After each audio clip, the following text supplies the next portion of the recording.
My name is Madison Taylor. 1 month after my fairy tale wedding, my mother-in-law blindsided me with a contract. She called it a family tradition, but it was nothing more than a demand. Pay $150,000 to secure my place in the Richmond dynasty. What she didn't know was that I already held the key to unraveling her empire. The Richmonds were royalty in Boston's elite circles, the epitome of old money and power.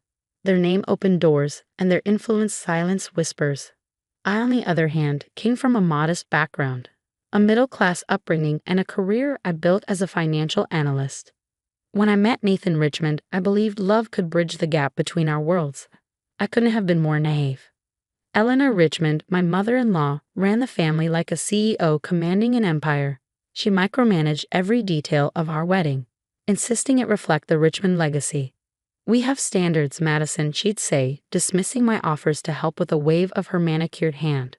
The lavish ceremony at St. Patrick's Cathedral, the reception at the plaza, it was a spectacle of wealth, a performance for their elite audience. I smiled through it all for Nathan's sake. A month after our honeymoon, Eleanor invited me to tea at the Richmond estate. The sprawling mansion, with its marble floors and gilded chandeliers, exuded intimidation. Over tea, she slid an envelope across the table.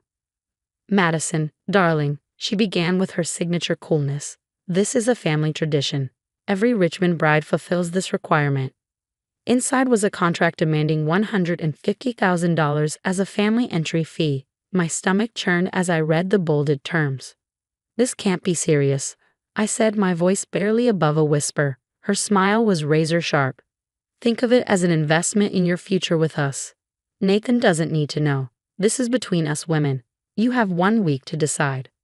What Eleanor didn't realize was that I wasn't just any bride. Months earlier, while analyzing offshore accounts for a client, I stumbled across something peculiar: suspicious transactions linked to Richmond Global Holdings. As I dug deeper, the picture became clearer and darker.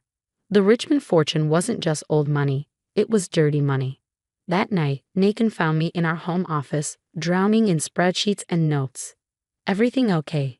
he asked, his hands resting gently on my shoulders. I wanted to tell him everything, to unload the weight of the secrets I carried. But Eleanor's words echoed in my mind. Instead, I forced a smile. "Just work," I lied. The next morning, Eleanor sent a text. "Time to prove yourself, Madison. The clock is ticking." She had no idea the game was already changing. I spent the next days unraveling the Richmond family's web of lies. The $150,000 entry fee wasn't just extortion. It was a piece of a larger puzzle. Every bride before me had paid without question. The money funneled into offshore accounts, disappearing without a trace. But one case stood out. 3 years ago, Nathan's cousin married into the family. She refused to pay. 2 months later, she died in a tragic accident. My hands trembled as I closed my laptop. This wasn't just about money, it was about survival. I had a choice: pay the price and become Eleanor's puppet, or expose the Richmonds for the frauds they truly were. One thing was certain: this battle was far from over. With incriminating spreadsheets and transaction histories, the Richmond family's financial empire wasn't just built on old money, it thrived on deception. The so-called entry fees were only the surface of a decades-long money laundering operation Eleanor had been running through their charitable foundations. "Madison." Nathan's voice startled me.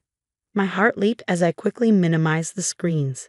He stood in the doorway, holding takeout from our favorite Italian place, his face full of concern. "I thought you could use dinner since you're working late again," he said, setting the bag on my desk. My heart ached at his thoughtfulness. Nathan had no idea his mother was extorting me, or that the Richmond fortune was built on fraud. How much did he actually know? "Have dinner with me," he asked, his voice warm. I nodded, masking my turmoil with a smile. Over pasta, Nathan mentioned something that made my blood run cold. "Mom's planning a big family gathering this weekend. She said she has a special announcement to make." The timing was no coincidence. Eleanor planned to reveal my commitment to the family, or my rejection if I refused to pay. I excused myself to the bathroom, fighting a wave of nausea. When I returned, my phone buzzed with a text from an unknown number. "Ask Jessica Miller about her entry fee, if you can find her." My hands shook. Jessica Miller was Nathan's former fiancée, the woman who had mysteriously disappeared 5 years ago. That night, I waited until Nathan was asleep and began searching for answers. Jessica's trail was cold, but her sister Rachel still lived in Boston. I found her working at a small bookstore downtown. The next morning, I walked into the shop, my pulse racing. Rachel looked up from the counter, her expression hardening when I introduced myself.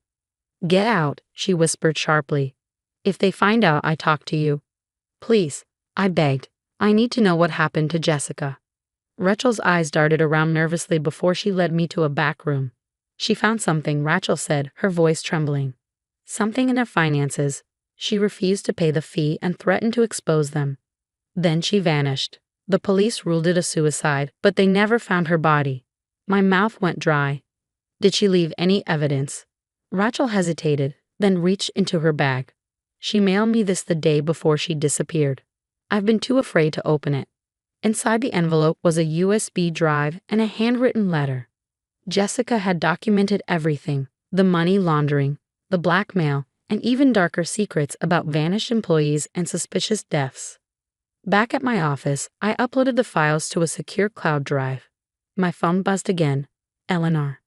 "Have you made your decision, dear?" she asked, her tone syrupy sweet. "The family gathering tomorrow would be the perfect time to announce your commitment to our traditions."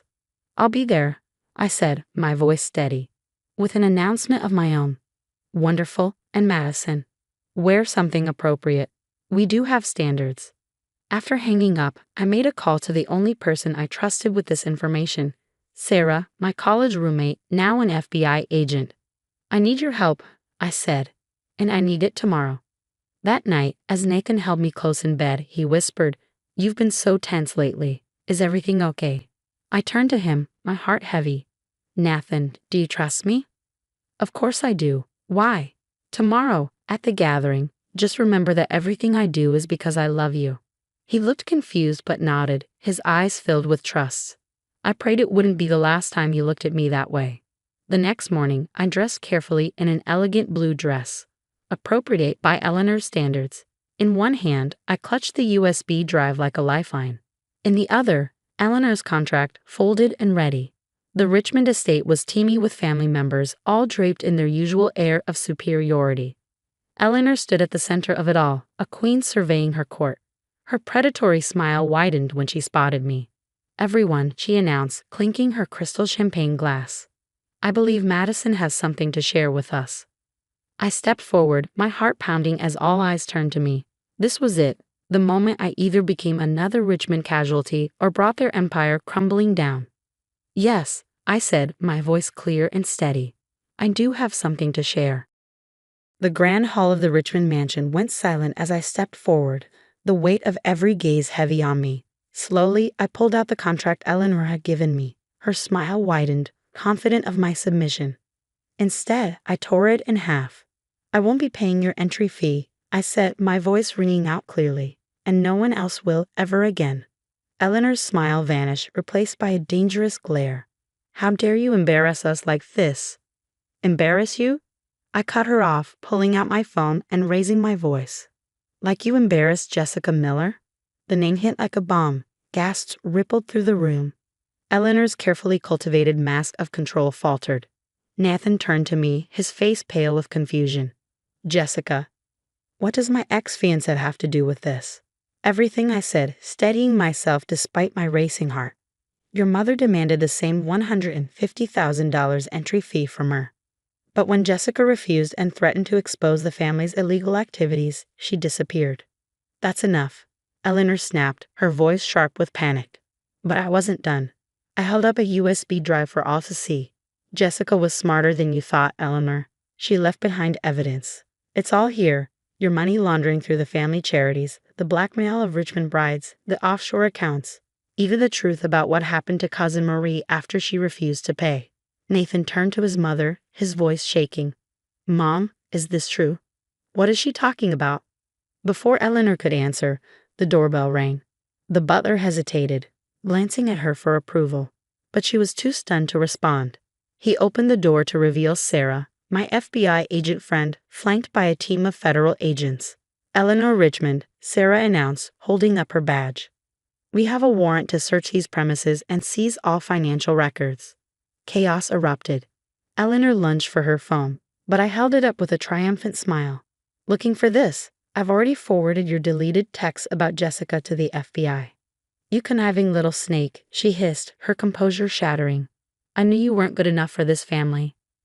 "No, Eleanor," I said, my voice strong and unwavering. "Your family wasn't good enough for your victims." As agents began combing through the mansion, Nathan pulled me aside. His face was a mixture of pain and betrayal. "Why didn't you tell me?" I looked at him, my heart breaking. "Would you have believed me? She's your mother." He was quiet for a moment, then surprised me by pulling me into his arms. I always knew something was wrong. Dad's death, Jessica's disappearance, but I was too scared to dig deeper. I should have been braver. Over the next hour, the FBI uncovered even more than I had expected. Hidden accounts, forged documents, and in Eleanor's private safe, Jessica's original evidence against the Richmonds. The so-called entry fees had been funding illegal operations for 3 generations. Eleanor was led out in handcuffs, her head held high despite the disgrace. "Everything I did was for this family," she declared to the room, "to maintain our position, our power." Nathan's voice cut through the tension like a blade. "No, Mom. Everything you did was for yourself." In the aftermath, the truth about Jessica Miller came to light. Eleanor had arranged for her to be persuaded to leave the country. The FBI tracked her down in Argentina, living under an assumed name. She returned to Boston, ready to testify against the Richmond family. 6 months later, I sat in the living room of our new apartment, a modest but honestly paid-for space, watching Eleanor's sentencing on TV. 20 years for fraud, extortion, and conspiracy. The Richmond name, once a symbol of power, was now synonymous with scandal. Nathan squeezed my hand as the news anchor detailed how the investigation had uncovered similar schemes in other elite families. "You know," he said quietly, "I never cared about the family money or reputation. I just wanted you." I leaned into him, grateful for the love that had weathered the storm. "What happens now?" I asked. "We build our own family," he said, "one built on love, not manipulation or fear." My phone buzzed, a text from Jessica. "Thank you for finishing what I started. Dinner soon." I smiled, replying with a quick yes. These days, when people ask about the Richmond scandal, I tell them it wasn't about the money. It was about breaking a cycle of abuse and exploitation. The $150,000 entry fee wasn't just a price tag. It was a symbol of how power corrupts and how courage can dismantle even the most powerful empires. Nathan and I are building something better now, a life based on trust, love, and integrity. No entry fee required. What would you have done in my place?